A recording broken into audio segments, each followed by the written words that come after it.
In order to solve the biggest mysteries of our universe, there need to be scientists willing to study them. But the stigma surrounding UFOs has discouraged generations of researchers from taking a closer look at the age-old question, are we alone?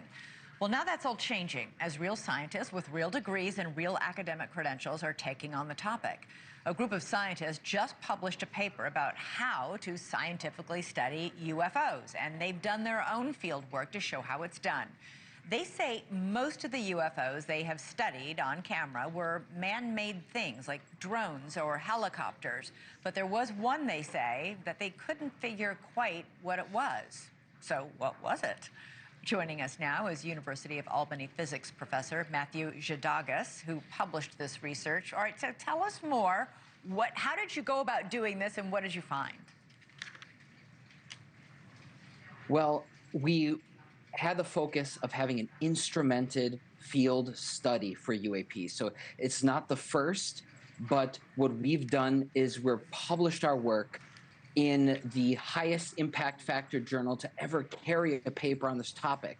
So while we don't have some kind of final, conclusive, smoking gun evidence of something anomalous, what we've done is really help break down the stigma and the taboo by publishing our results in a major journal, Progress in Aerospace Sciences. So you were able to identify most of the objects, but one you could not. What do you think that was? Can you describe what properties it had?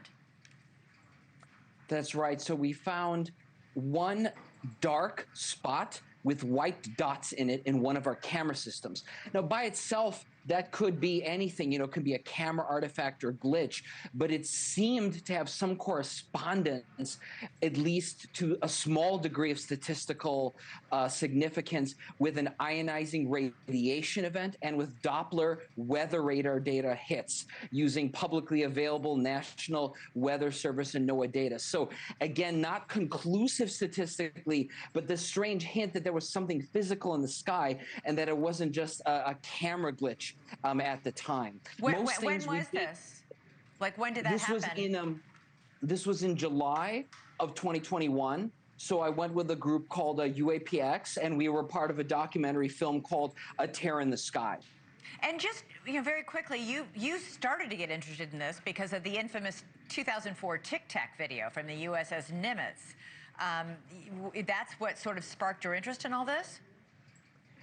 So that kind of solidified my interest, but I already had interest much earlier from childhood, growing up watching Unsolved Mysteries and shows, like that with Robert Stack, and seeing all the famous cases like the Cash Landrum and Rendlesham Forest incident.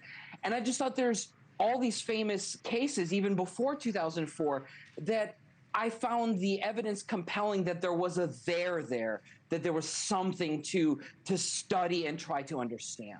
And it's worth noting, we still don't know what that video, the Tic Tac video, that's still a sort of unexplained mystery. The pilots who saw that in the sky are convinced it was something otherworldly.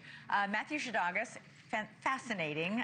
Come back and tell us more when you have more, but it's fascinating and it's a great step forward for scientists to be studying this as well. Appreciate it.